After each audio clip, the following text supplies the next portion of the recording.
You know that feeling, right? Your chest tightens up, maybe, and there's no obvious reason why. Hmm. Or perhaps it's more like a cloud, a sadness that just hangs over your day. Exactly. We all have moments like that.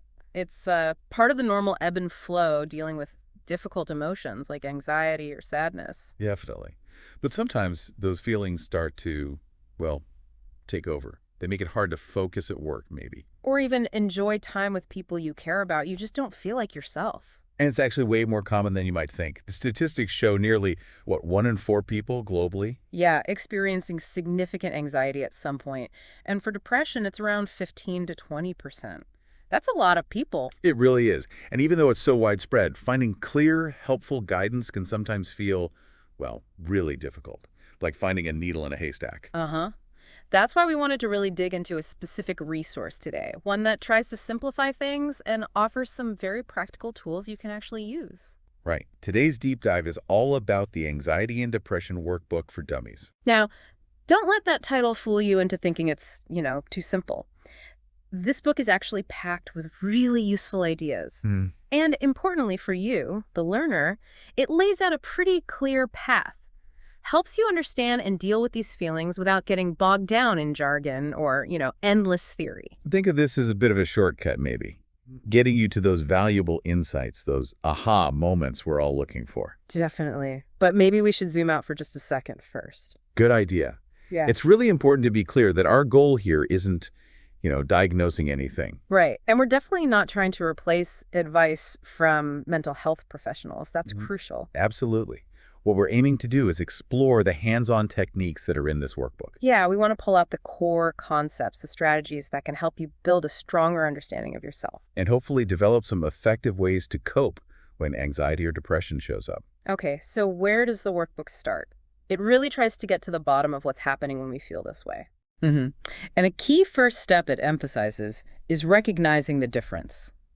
The difference between, say, normal sadness or worry. Which everyone feels. Exactly. And when those feelings become a significant problem, when they really start interfering with your daily life, Sure. work, play, relationships, that kind of thing. So how does it help you figure that out? Well, interestingly, it includes something called the negative thinking quiz right at the start. Okay. And this quiz has statements like, things are getting worse and worse for me, or I worry all the time. Or even things like, I think I'm worthless. Which pretty direct statements. Very direct. The idea is just to get you thinking about the nature of your thoughts, what kinds of things are running through your mind. Right. And the book points out something helpful here. It says that while these kinds of thoughts can pop up in both anxiety and depression, the odd-numbered items on the quiz tend to lean more towards depression.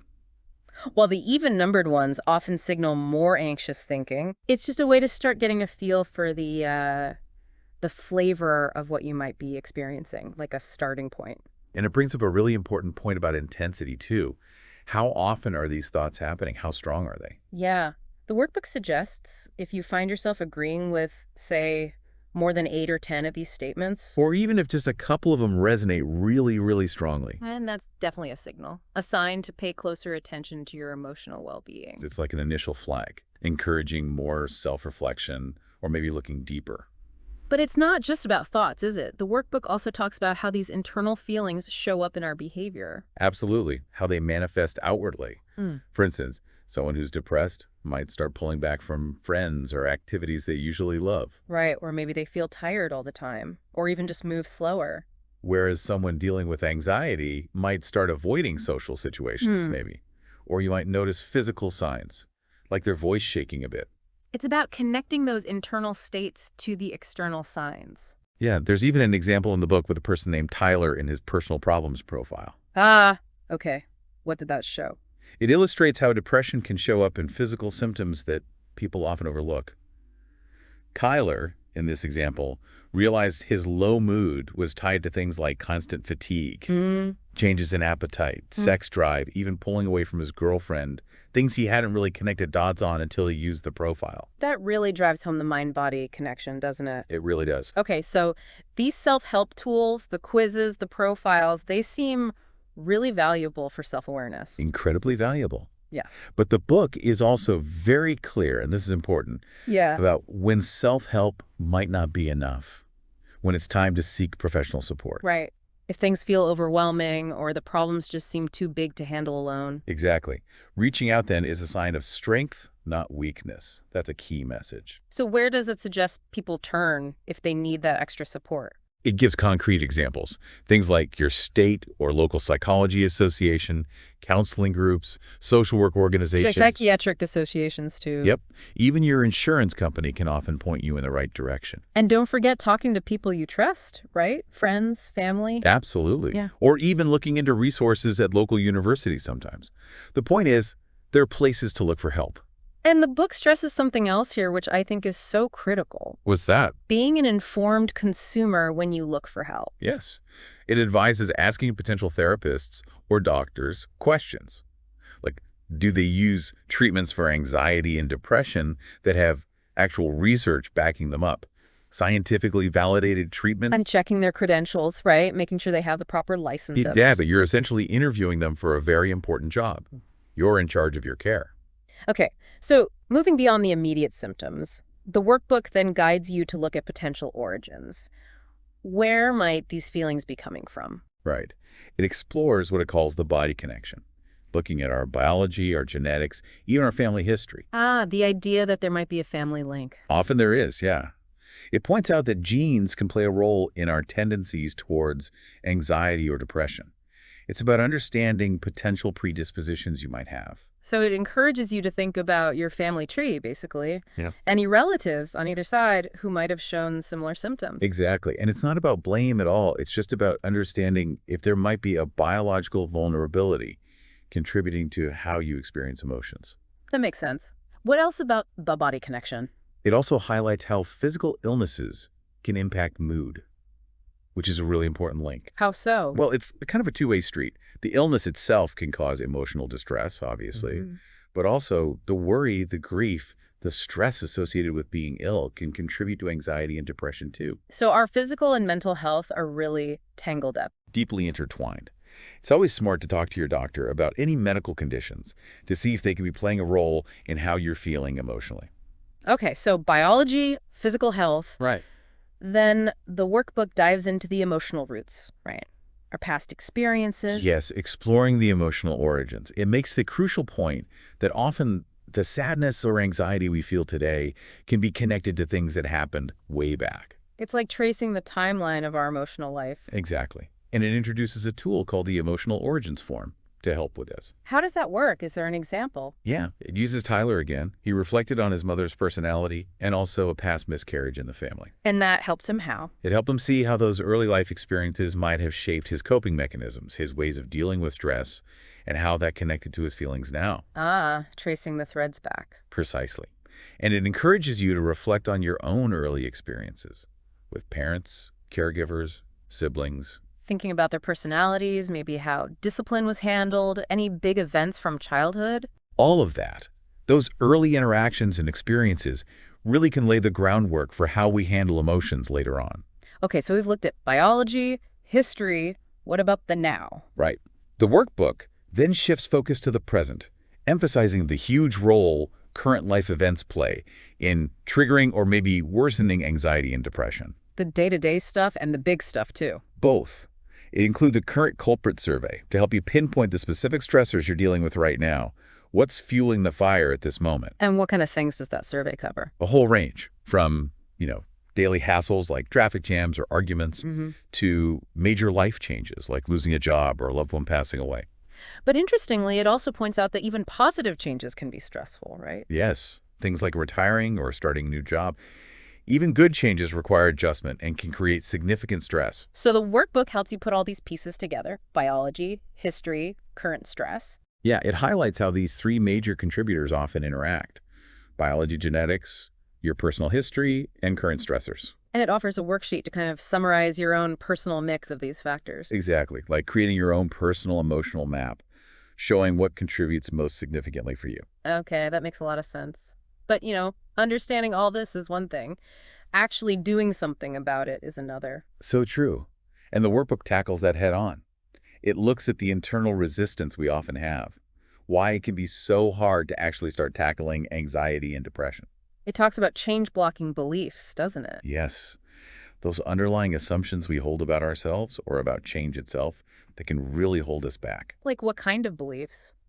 Well, it uses an example of someone named Jasmine. She's identified beliefs like, whenever I try something new, I manage to screw it up. Oof. Yeah. Or maybe every time I get my hopes up, I'm bound to be disappointed. Exactly.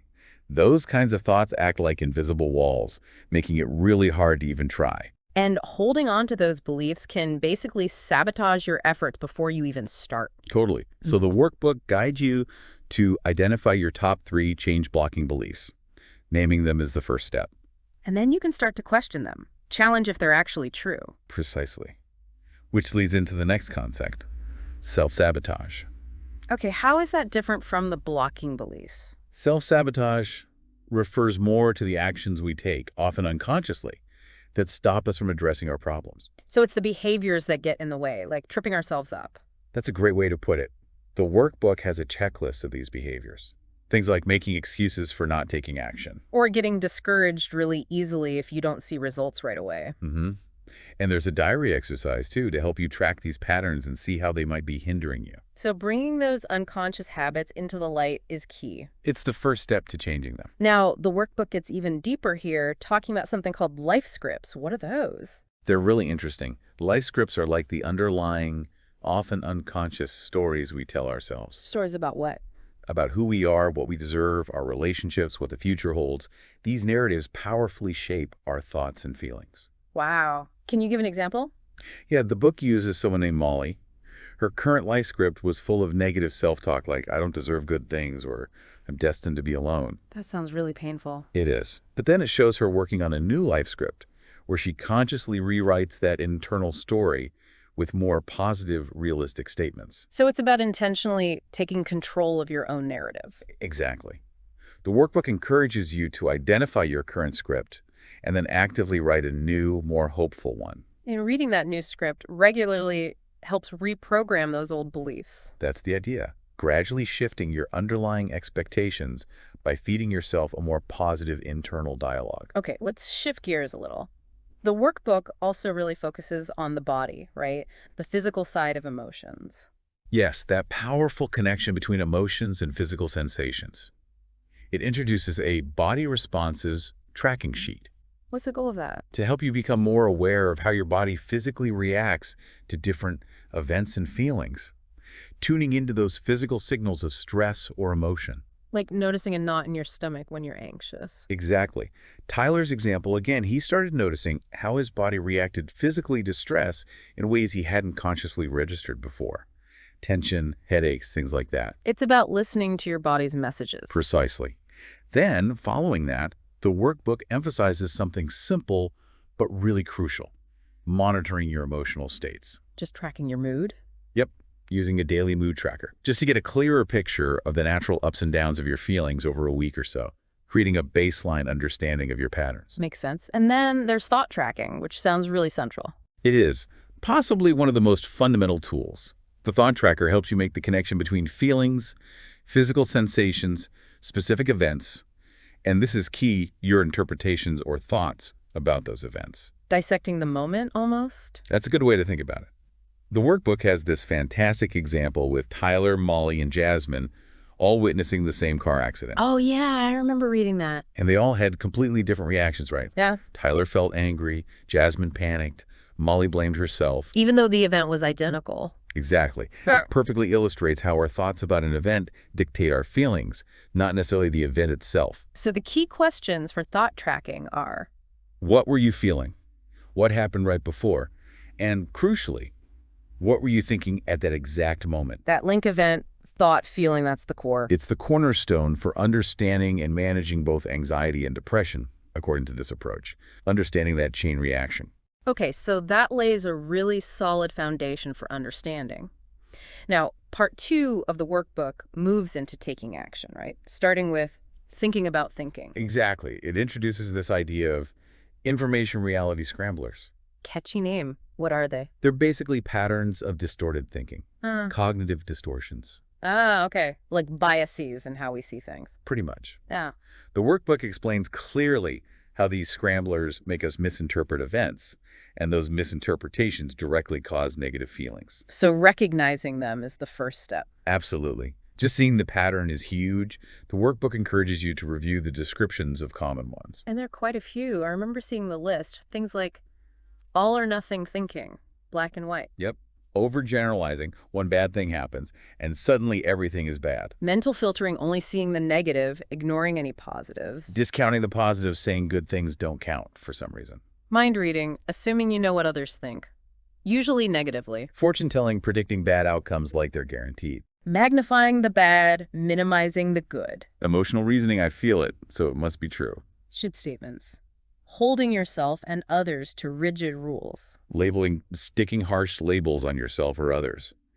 And personalization, blaming yourself for things that aren't entirely your fault. Wow, okay. That's a comprehensive list of ways our thinking can get, well, scrambled. It really covers the common pitfalls. Wow. And then it drills down into specific types, like self-judging reality scrambler. Okay, what's the focus there? That critical, sometimes abusive inner voice that often comes with depression and anxiety. That harsh self-criticism. Exactly.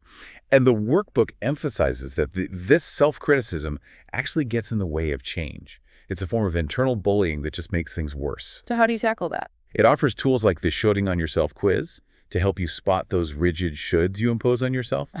And then the should alternative exercise guides you to replace them with kinder, more flexible perspectives. Like saying, I would prefer, instead of, I absolutely should. Shifting from criticism to compassion. I like that. It also tackles critical comparisons. You know, constantly measuring yourself against others and feeling inadequate. Oh yeah, that's a common one. There's a comparison alternative exercise for that, using an example with someone named Scott to help you challenge those comparisons and focus on your own path. Run your own race, basically. Exactly. And then there's the self-blame reality scrambler. Taking all the responsibility for everything bad. Pretty much. Taking full responsibility for your misery, even when other factors are involved. The rating responsibility exercise helps you see things more realistically. Oh. It helps you break down a problem and see that usually there are multiple causes. Your personal responsibility is often just a portion of the whole picture. It helps create a more balanced view. Okay, so identify the scramblers, challenge the self-judgment, and blame. What's next? Moving from just identifying disordered thoughts to actively challenging them. The workbook uses a great analogy, putting your thoughts on trial. Like in a courtroom. Kind of. The idea is that we often just accept our negative thoughts as fact, but they aren't always accurate. They need to be examined. So you gather evidence. Yes. The Thoughts on Trial worksheet and the prosecutor's investigative questions help you do this systematically. Look for evidence for the thought, sure, but crucially, look for evidence against it. Evidence that shows it's illogical or untrue. Is there an example of that? Yes, someone named Jeremy uses the worksheet to challenge a negative belief. It shows him adding evidence that contradicts his initial harsh thought. And the goal is to replace the negative thought with something more balanced. Exactly. And there are other cool exercises too, like getting help from a friend. How does that work? You imagine a friend had your problem. What kind of supportive advice would you give them?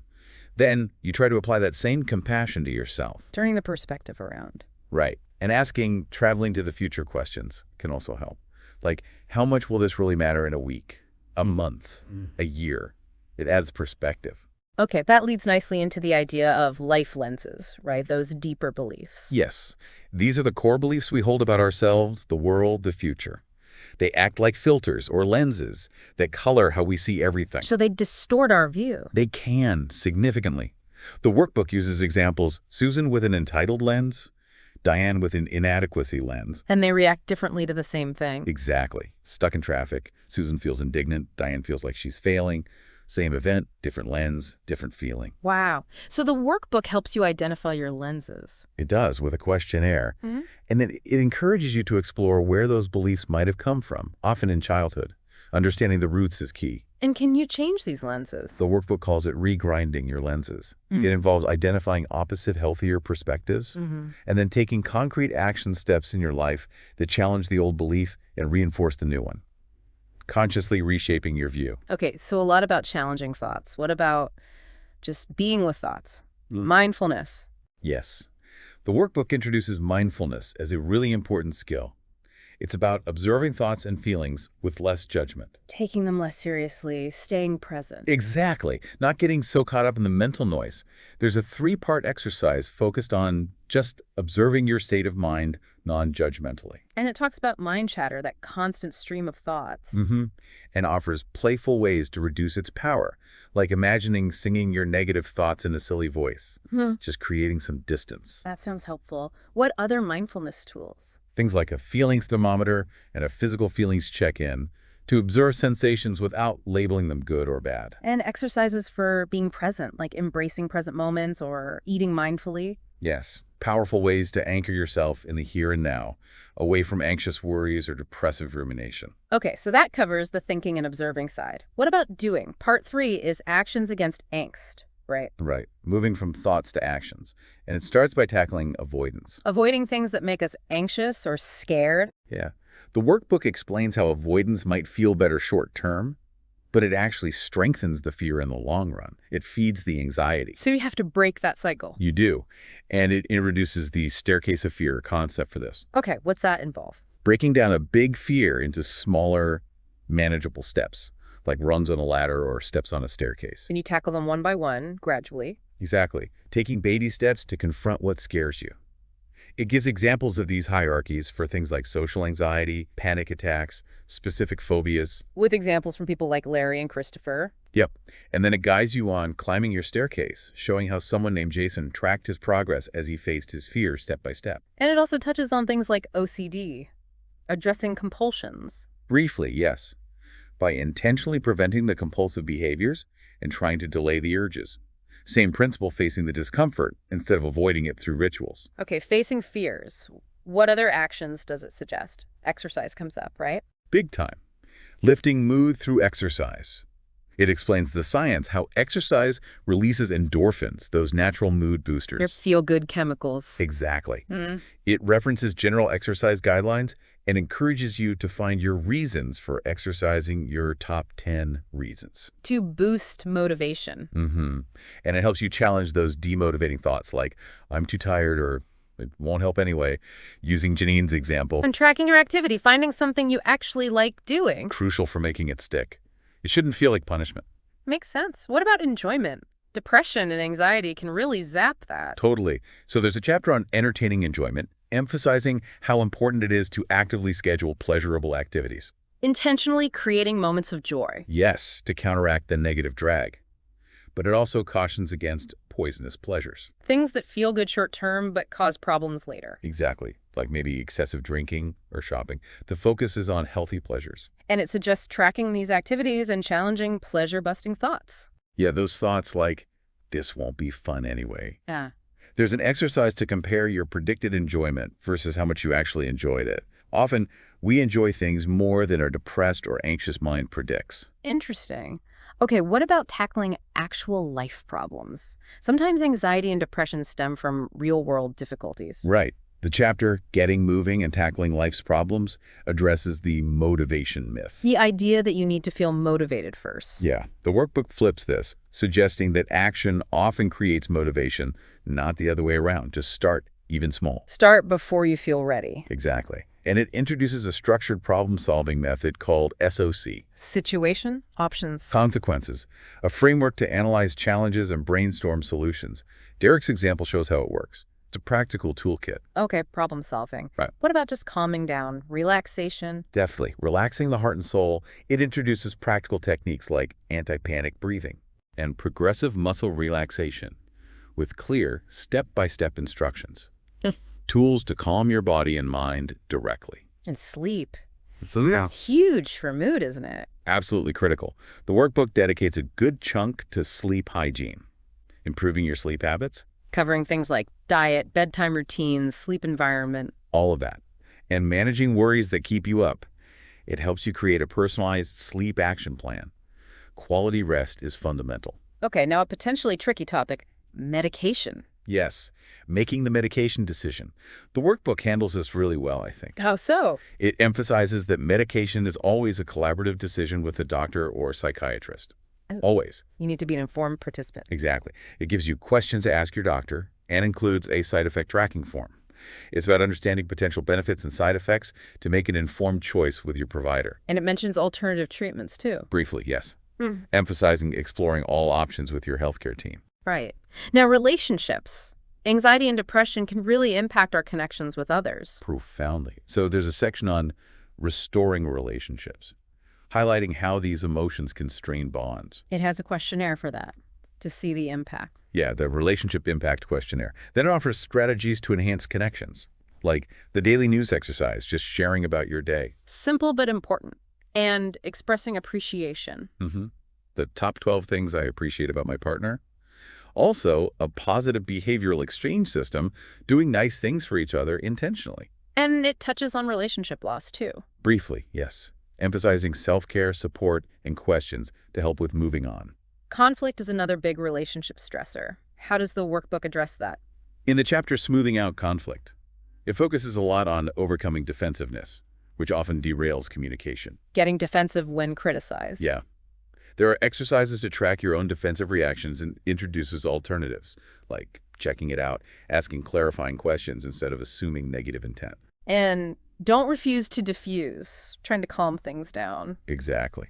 It also talks about understanding your partner's life lenses, their core beliefs, which can help you understand why they react the way they do.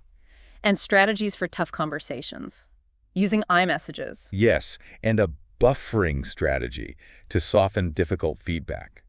It's all about healthier, more productive communication. Okay, we're getting near the end of the workbook's journey. What about staying well? Preventing relapse. Crucial topic. Reining in relapse.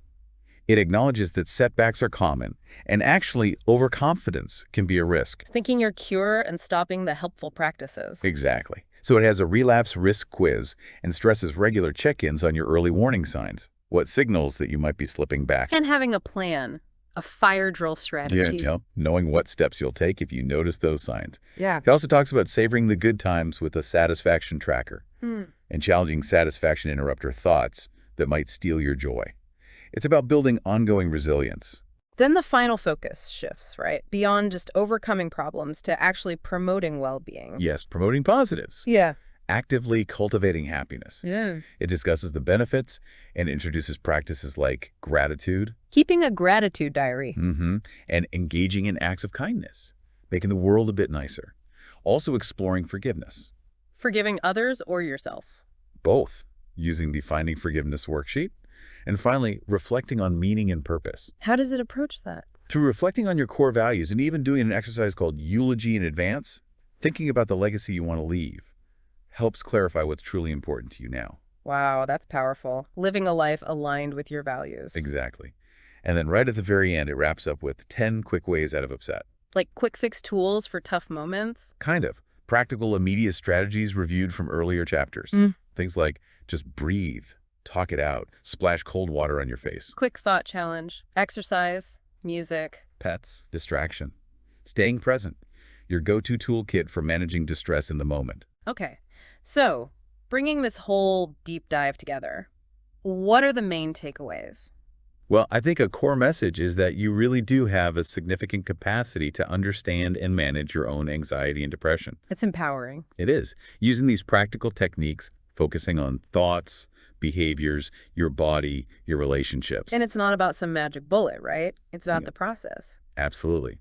Small, consistent efforts. Applying these strategies over time can lead to really significant, lasting, positive change. It's a journey. Yeah, definitely not a destination you just arrive at. For sure. And for you, the learner, listening in, this exploration gives you a solid overview of these tools. Mostly. We really hope you'll think about which areas maybe resonated the most with you personally. Which parts felt most relevant. Exactly. Because digging deeper into those specific worksheets or techniques in the book could offer even more personalized benefits, what feels like a good starting point for you. Right.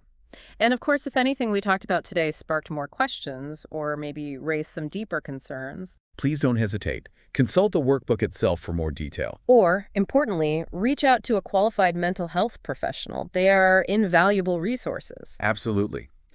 Ultimately, the message we really want to leave you with is one of, well, hope and empowerment. Feeling better, living a more fulfilling life, it is possible. It really is. This workbook offers a kind of roadmap, provides tangible tools, and you absolutely have the ability to take those steps towards positive change. You really do. We've got this.